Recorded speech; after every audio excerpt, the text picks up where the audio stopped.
Hello and welcome to salesflower.com's tutorial webinar series. My name is Kyle and I'm the social media specialist here at salesflower.com, and I'll be your host for this session. Today we're going to be covering the best steps to take when making first contact with your prospective B2B clients. After this tutorial, you should have a better understanding of the first steps in B2B sales prospecting. Real quick, salesflower.com is based in Omaha, Nebraska. We are one of 3 top data providers in the US, and we compile all the data ourselves to ensure you're getting the most up-to-date information available. There are 9 basic steps we're going to go over during this video. And for demonstration purposes, let's say I'm a new small business owner living on the East Coast. The type of product I'm looking to market is a line of designer denim jackets. Now let's begin. The first thing we're going to do is log into our SalesFlower account, which will bring us to the homepage. Next, we're going to go to the top left box titled 14 Million Businesses. Go ahead and click on the orange button that says Start Search. This brings us to the main business search page, where we can filter through all the business leads based on geography, type of business or SIC code, and business size. In the Miscellaneous tab, we can filter by credit rating, number of years in business, mail deliverability, and web presence. Following that, we can omit any leads that are government institutions, franchises, branch locations, or even omit by the 7-digit SIC code. Step 1. Build your contact list.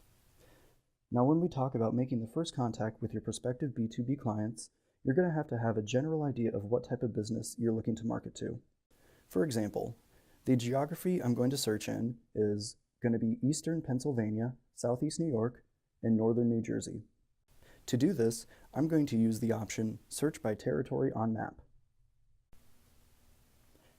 Now that I have the area chosen, I'm going to search for the type of business I'm looking to market my product to. For this example, I'm going to search for wholesale distributors of men's clothing. I'll open up the SIC code tree in this order.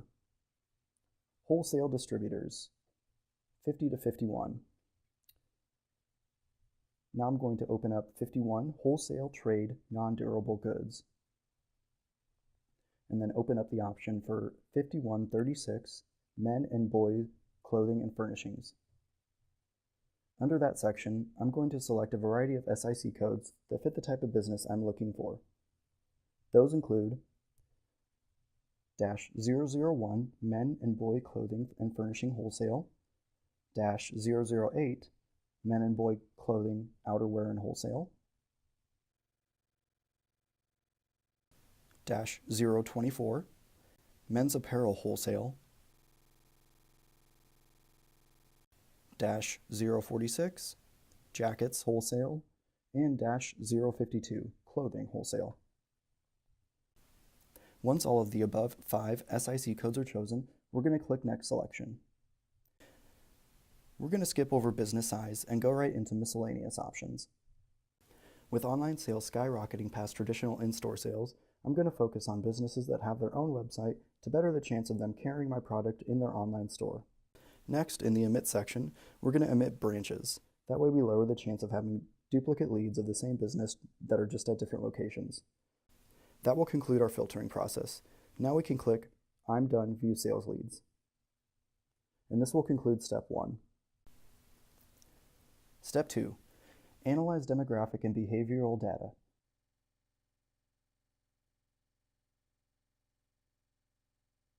When you click on a lead, a box will pop up on the right-hand side of the screen with detailed information including financial status, sales volume, credit rating, and capacity. You can use this information to tailor your pitch to each business. Step 3. Identify your best leads. Go through and compare the results of your lead search and add them to the built-in CRM. Now you have them in one place and can set follow-ups, take notes, and keep track of everything else. Step 4. Start a conversation. The initial conversation shouldn't be sales-oriented. Instead of focusing on your sales pitch, you could focus more on establishing a connection with your potential customers. Once trust is built, cut to the chase. No one likes to feel like their time is being wasted. Have a clear, simple pitch about your product and what makes it special compared to similar products. Step 5. Be a good listener. An ideal sales conversation is one where you get to discuss your prospect's business 85% of the time. Center the conversation around the customer. Let them do most of the talking and take note of what's important. Step 6. Ask the right questions. Asking an open-ended question is a great way to find out what your prospect's objectives, insights, and challenges are. You can then use that information to determine how your product or service fits into your prospect's business model and needs. Step 7. Secure the next contact point. Establish a follow-up appointment, call, or email. This keeps the conversation going and avoids any surprises. Briefly talk about what you see in the marketplace and how these trends may drive the industry. Last but not least, share your vision for your prospect's business should they decide to partner with you. Step 8. Update your CRM. Record the history of your outreach and conversations for future reference to strengthen relationships further. Step 9. Follow up regularly. Continue to build a relationship with the lead by regularly following up with the relevant material and conversations. All right, thank you so much for attending. This concludes our tutorial webinar. I hope you found this helpful. For any additional information, feel free to give our customer service sales team a call.